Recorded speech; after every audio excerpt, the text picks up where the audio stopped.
ನಮಸ್ಕಾರ ಮಿತ್ರರೇ. Hobby gardening and collection ಈ ಚಾನೆಲ್ ನಿಮಗೆ ಹಾರ್ದಿಕ ಸ್ವಾಗತ ಬಯಸ್ತಿದ್ದೇನೆ.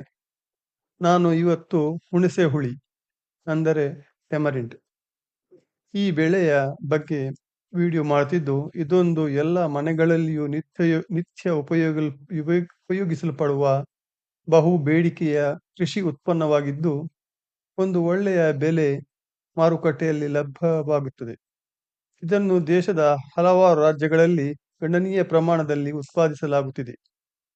ನಮ್ಮ ರಾಜ್ಯದಲ್ಲಿಯೂ ಹಲವಾರು ಪ್ರದೇಶಗಳಲ್ಲಿ ಕಮರ್ಷಿಯಲ್ ಆಗಿ ಅದನ್ನು ವಾಣಿಜ್ಯ ಬೆಳೆಯಾಗಿ ಬೆಳೆಸಲಾಗ್ತಿದೆ.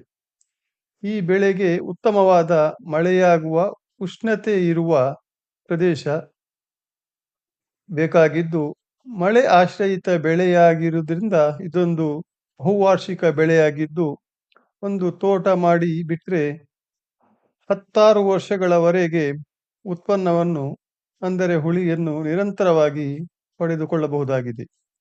ಈ ಹುಣಸೆ ಗಿಡಗಳಲ್ಲಿ ಮಳೆಗಾಲದ ಆರಂಭದಲ್ಲಿ ಅಂದರೆ ಜೂನ್ ತಿಂಗಳಲ್ಲಿ ಹೂವು ಬಿಡಲು ಆರಂಭವಾಗುತ್ತದೆ ಮತ್ತು ಚಳಿಗಾಲದಲ್ಲಿ ಅಂದರೆ ನವೆಂಬರ್ ಡಿಸೆಂಬರ್ ತಿಂಗಳಲ್ಲಿ ಈ ಹುಳಿಯು ಕಟಾವಿಗೆ ಬರುತ್ತದೆ. ಈ ಬೆಳೆಯ ಕೃಷಿ ಮಾಡುವವರು 8ರಿಂದ 10 ಮೀಟರ್ ಅಂತರದಲ್ಲಿ ಗಿಡಗಳನ್ನು ನಾಟಿ ಮಾಡಬೇಕಾಗ್ತದೆ. ನಾಟಿ ಮಾಡುವಾಗ ಸರಿಯಾದ ಪ್ರಮಾಣದಲ್ಲಿ ಪೋಷಕಾಂಶಗಳನ್ನು ಒದಗಿಸಿದಲ್ಲಿ ಪದೇ ಪದೇ ಗೊಬ್ಬರದ ಅವಶ್ಯಕತೆ ಇರುವುದಿಲ್ಲ ಮತ್ತು ಇದೊಂದು ಮಳೆ ಆಶ್ರಯಿತ ಬೆಳೆಯಾಗಿರುವುದರಿಂದ ಹೆಚ್ಚು ನೀರಾವರಿಯ ಅವಶ್ಯಕತೆಯೂ ಇರುವುದಿಲ್ಲ. ಈ ಮರದ ಬೇರುಗಳು ತುಂಬಾ ಆಳದವರೆಗೆ ಹರಡುವುದರಿಂದ ಅವುಗಳು ತನ್ನ ಪೋಷಕಾಂಶ ಮತ್ತು ನೀರನ್ನು ತಾವೇ ಹುಡುಕಿಕೊಳ್ತವೆ. ಈ ಬೆಳೆಯಲ್ಲಿ ಕ್ರಿಮಿ ಕೀಟಗಳ ಬಾಧೆ, ರೋಗ ರುಜಿನಗಳ ಬಾಧೆಯೂ ಇರುವುದಿಲ್ಲ. ಅಂದರೆ ಇದೊಂದು ಝೀರೋ ಮೇಂಟೆನೆನ್ಸ್ನ ಬೆಳೆಯಾಗಿರುತ್ತದೆ. ಈ ಕೃಷಿ ಆರಂಭಿಸಿ 4ರಿಂದ 5 ವರ್ಷಗಳಲ್ಲಿ ಫಲ ಬರಲು ಆರಂಭ ಆಗ್ತದೆ.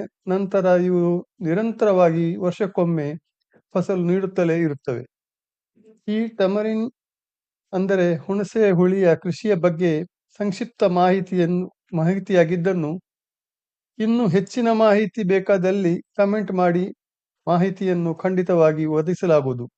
ನಮ್ಮ ಈ ಪ್ರಯತ್ನಕ್ಕೆ ಪ್ರತಿಫಲವಾಗಿ ಮತ್ತು ಕೃಷಿ ಚಾನಲ್ ಅನ್ನು ಪ್ರೋತ್ಸಾಹಿಸಲು ನಮ್ಮ ಈ ಚಾನಲ್ ಅನ್ನು ಸಬ್ಸ್ಕ್ರೈಬ್ ಮಾಡಿಕೊಳ್ಳಿ ಹಾಗೂ ವಿಡಿಯೋವನ್ನು ಲೈಕ್ ಮಾಡಿ, ಶೇರ್ ಮಾಡಿ. ಧನ್ಯವಾದಗಳು. Thank you very much.